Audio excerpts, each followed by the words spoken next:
പക്ഷെ അതിന് മാസത്തിൽ എല്ലാ മാസത്തിലും ഒരിക്കലാണ് അറിവിനില ഓഫീസിൽ സ്വലാത്തുള്ളത്, കുത്തുബിയത്തുള്ളത് കേട്ടോ. അന്ന് എല്ലാവർക്കും സംഗമിക്കാം. മനസ്സിലായോ? എല്ലാ ആഴ്ചയും സ്വലാത്ത് ഉണ്ടാവും, അത് ഓൺലൈനിൽ ഉണ്ടാവും.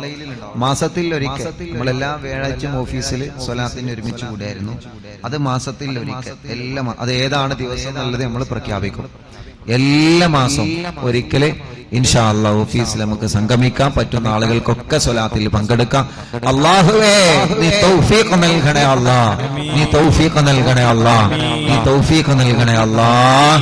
കാരണം അവിടെയൊക്കെ പണികൾ നടക്കുകയാണ്. ക്യാൻറ്റീനിന്റെ പണിയാവട്ടെ, ബിൽഡിങ്ങിന്റെ മുകളിലേക്കുള്ള വർക്കാവട്ടെ, എല്ലായിടത്തും വർക്കുകൾ നടക്കുന്ന കാരണം കൊണ്ട് ഇൻഷാ അല്ലാഹ് എല്ലായിടത്തും വർക്കുകളൊക്കെ നടന്നാൽ ഇനിയും നല്ല വിശാലായ സൗകര്യം, നല്ല റാഹത്തിൽ, നല്ല സന്തോഷത്തിൽ പള്ളിയുടെ പണിയാവട്ടെ, മറ്റുള്ള ബിൽഡിങ്ങിന്റെ പണിയാവട്ടെ, ക്യാൻറ്റീനൊക്കെ ഒന്നുകൂടി വിശാലത കൂട്ടുകയാണ് ആളുകൾക്കൊക്കെ ഒന്നുകൂടി നല്ല സൗകര്യത്തിന് വേണ്ടിയിട്ട്. അൽഹംദുലില്ലാഹ്. അല്ലാഹു എല്ലാവർക്കും ഖൈർ നൽകട്ടെ, എല്ലാവർക്കും ബറക്കത്ത് നൽകട്ടെ, എല്ലാവർക്കും അല്ലാഹു ഐശ്വര്യം നൽകട്ടെ, എല്ലാവർക്കും അല്ലാഹു സന്തോഷം നൽകി അനുഗ്രഹിക്കുമാറാവട്ടെ. എന്നും ഒരുപാട് ആളുകൾ ഭക്ഷണം കഴിച്ചു പോകുന്നു, അതന്നെ വലിയ സന്തോഷമല്ലേ? വലിയ സന്തോഷമാണ്, വലിയ സന്തോഷമാണ്. അൽഹംദുലില്ലാഹ്. അല്ലാഹു എല്ലാവർക്കും ബറക്കത്ത് ചെയ്യട്ടെ, അല്ലാഹു എല്ലാവർക്കും ബറക്കത്ത് ചെയ്യട്ടെ. ഇപ്പൊ ഇന്നലെ മാത്രം അല്ലാഹുവിന്റെ തൗഫീഖോടുകൂടി 55 കിലോ അരി നമ്മൾ ഇന്നലെ വെച്ചിട്ടുണ്ട് ഒരുപാട് ആളുകൾക്ക്. അൽഹംദുലില്ലാഹ്. അങ്ങനെ എല്ലാ ദിവസവും ആളുകൾ വന്ന് ഭക്ഷണം കഴിച്ചു പോകുന്നു. അപ്പോൾ വലിയൊരു ബറക്കത്താണ്, വലിയൊരു സന്തോഷമാണ്. അതിലേക്ക് കുറേ ആളുകൾ അരി നേർച്ചയാക്കുന്നവർ, പഞ്ചസാര കൊണ്ടുവരുന്നവർ, അതേ പ്രകാരം പച്ചക്കറി കൊണ്ടുവരുന്നവർ, നാളികേരം കൊണ്ടുവരുന്നവർ, കരിവേപ്പിൻ്റെ ഇല കൊണ്ടുവരുന്നവർ, അങ്ങനെ ആവശ്യമായ വെളിച്ചെണ്ണ, ആവശ്യമായ സാധനങ്ങൾ ഓരോന്നോരോന്ന്. നല്ല രസമാണ്, നല്ല റാഹത്താണ്. അപ്പോൾ നമ്മളിപ്പോൾ സ്റ്റോക്ക് റൂമൊക്കെ ഒന്ന് വലുതാക്കി. കാരണം അതൊന്നും വന്നതൊന്നും കേടുവന്ന് പോകാൻ പാടില്ലല്ലോ. സ്റ്റോക്ക് റൂമൊക്കെ ഒന്ന് വലുതാക്കി നല്ല റാഹത്തിൽ പണികൾ നടന്നുകൊണ്ടിരിക്കുകയാണ്. ഒക്കെ റാഹത്താവാം. നിങ്ങൾ ദുആ ചെയ്യും, അല്ലാഹു സന്തോഷത്തിലാക്കട്ടെ. ഇൻഷാ അല്ലാഹ് രണ്ടാം ഘട്ടം നമ്മുടെ സ്നേഹ വീടിന്റെ കുറ്റിയടി ഇൻഷാ അല്ലാഹ് ഈ ഇലക്ഷന്റെ ശേഷം 26-ാം തീയതി നമ്മൾ തീരുമാനിച്ചത്. ഇനി ഇലക്ഷന്റെ ശേഷം സ്നേഹ വീടിന്റെ കുറ്റിയടി തുടങ്ങാണ്. ഒക്കെ അല്ലാഹു കബൂലാക്കട്ടെ. അപ്പൊ മനസ്സിലെ നിയത്തൊക്കെ കരുതിക്കൊള്ളി. എല്ലാരും മനസ്സിലെ നിയത്തി കരുതിക്കൊള്ളി. സമയം വൈകണ്ട.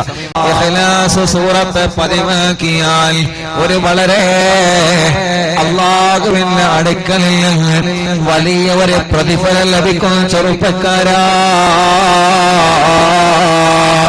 മുഅ്മിനീങ്ങളെ മറക്കണ്ട കേട്ടോ, മറക്കണ്ട കേട്ടോ.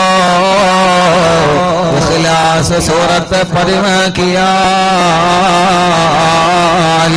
വലിയ പ്രതിഫലമുണ്ട്. ഹബീബ് നബി മുഹമ്മദ് മുസ്തഫ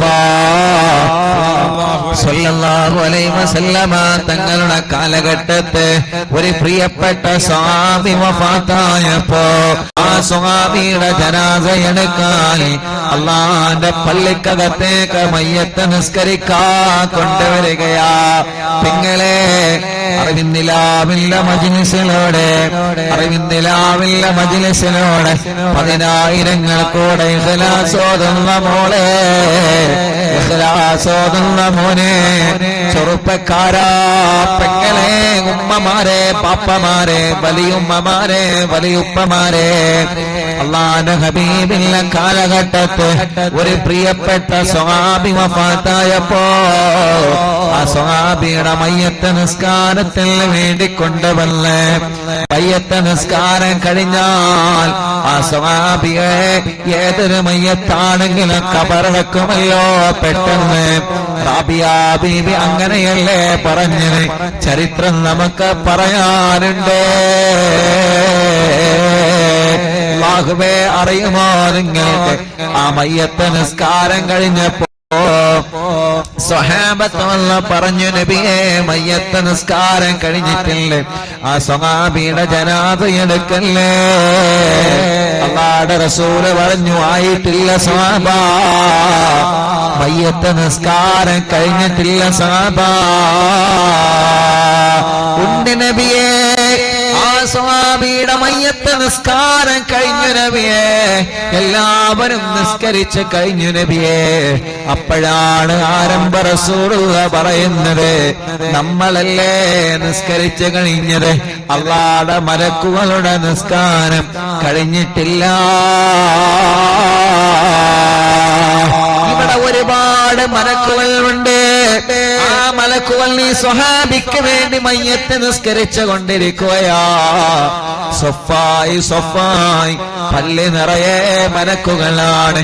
അവരെ പോയാൽ വേറെ മലക്കുകൾ വരികയാ. ഇങ്ങനെ ലക്ഷക്കണക്കിന് മാലാഖമാരുടെ മയ്യത്ത് നിസ്കാരം കിട്ടിയ ഭാഗ്യം ലഭിച്ച പ്രിയപ്പെട്ട സ്വഹാബത്ത് ചോദിച്ചു, നബിയേ എന്തുകൊണ്ടാ നബിയേ ആ സ്വഹാബിക്ക് മാത്രം ഇത്ര വലിയ ഭാഗ്യം കിട്ടിയത്? റസൂലേ, അല്ലാഹുവിന്റെ റസൂൽ നബി മുഹമ്മദ് മുസ്തഫ സല്ലല്ലാഹു അലൈഹി വസല്ലമ തങ്ങളെ പറയുകയാ, ആ സ്വഹാബി അല്ലാഹ് ഇഷ്ടപ്പെട്ട ഒരു സൂറത്ത് പതിവാക്കിയ സ്വഹാബിയാ.